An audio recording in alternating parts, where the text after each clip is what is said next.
It was just a 1902 family portrait, but look closer at the mother's hand and you will see a dark secret. The photograph had been forgotten for nearly a century, tucked away in a cardboard box in the attic of a modest home in Baton Rouge, Louisiana. In 2018, Marcus Jefferson, a 42-year-old high school history teacher, found it while helping sort his late grandmother's belongings after she passed away. The summer heat was heavy, and dust floated in the narrow beams of light that came through the attic window. He wiped sweat from his forehead as he opened box after box of old letters, faded receipts, and clothes that smelled of mothballs. Then he discovered the formal portrait in a cracked leather frame. It showed 5 people, a man and woman seated in the center, flanked by 3 children of different ages. They were dressed in their finest clothes. The man wore a dark suit with a crisp white shirt, his expression serious and dignified. The woman beside him had her hair pulled back tightly, her dress simple but clean. The children stood stiffly, their faces showing a mix of pride and nervousness. Something about the faces felt familiar to Marcus, as if he were looking at echoes of his own features across time.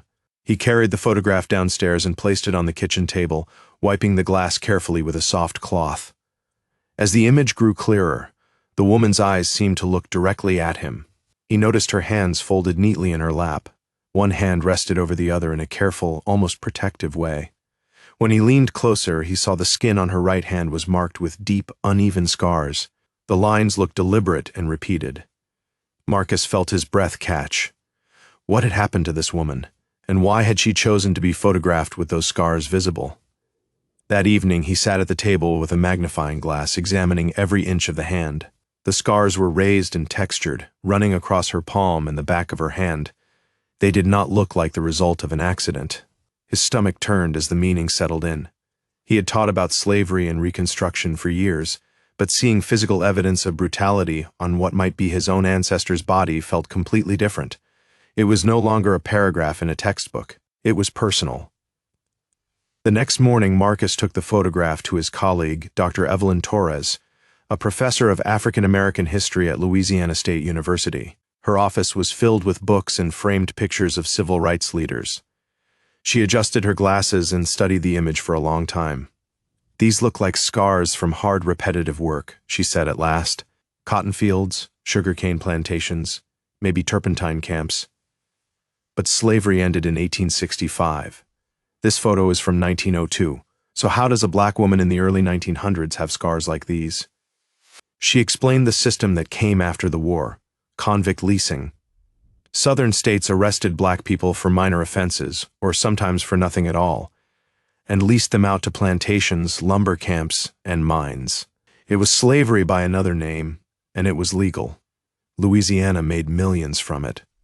2 weeks later, they stood in the cool, dry air of the Louisiana State Archives, surrounded by rows of filing cabinets and leather-bound ledgers. A young archivist helped them pull records of convict leasing, parish court documents, and plantation logs.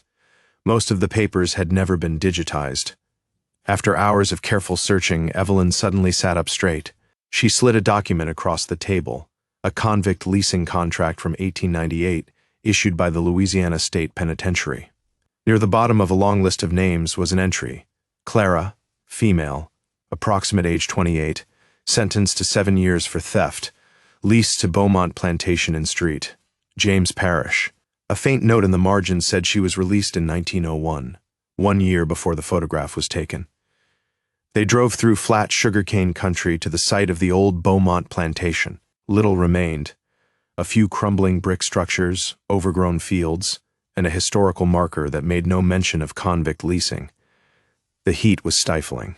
Evelyn photographed the ruins while Marcus stood in what had once been a vast cane field, trying to imagine Clara working there from sunrise to sunset. An elderly black man near the road watched them for a while, then approached.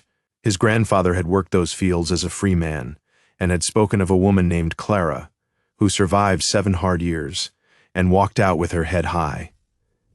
Back in the city, they searched hospital and charity records.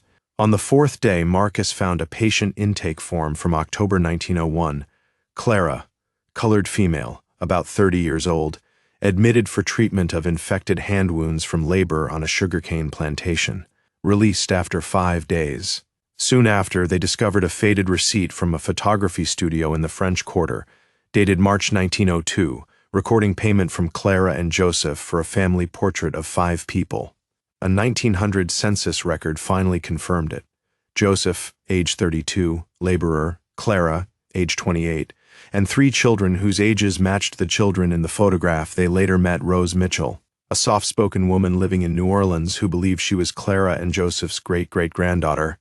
When Marcus showed her the portrait, tears filled her eyes. "That is her," she whispered. Rose shared the family stories. Clara had been arrested in 1894 for stealing a loaf of bread because her children were starving. The judge gave her 7 years. She was sent to the cane fields of Street, James Parish, where overseers beat and starved the workers. The sharp stalks and heavy tools permanently damaged her hands. Yet when she came home in 1901, she and Joseph saved every penny to have that photograph taken. Clara insisted on it.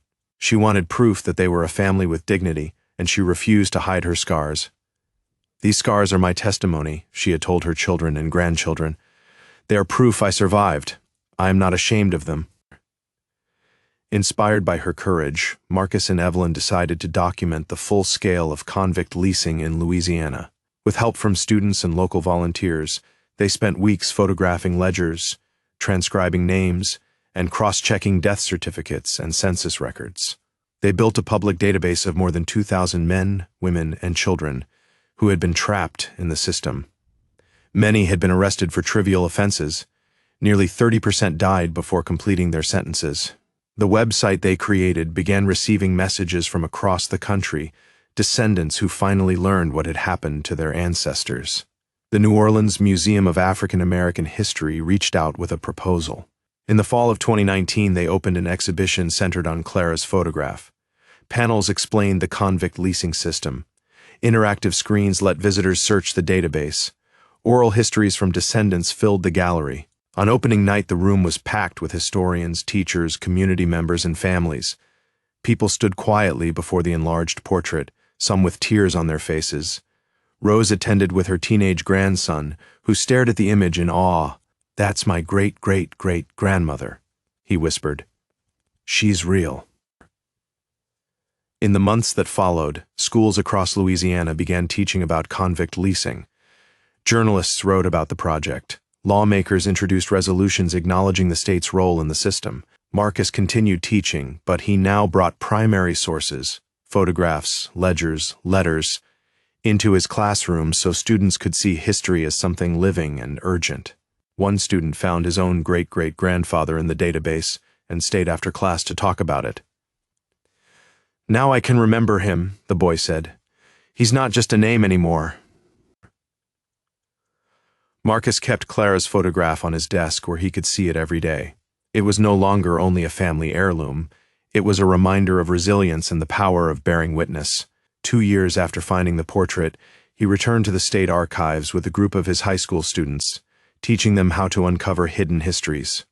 Later that evening, he drove once more to the fields of the old Beaumont plantation. As the sun set, he looked at the digital copy of the photograph on his phone. Clara's calm face and scarred hands stared back at him. "You won," he whispered. "They tried to erase you, but your story is still here." The photograph that began everything now hangs in the museum where visitors from around the world can see it. It is no longer just a family portrait. It is a symbol of survival, resistance, and the unbreakable human spirit. Clara's scars became her testimony, and through the work of those who refused to let her story stay buried, that testimony continues to echo through generations.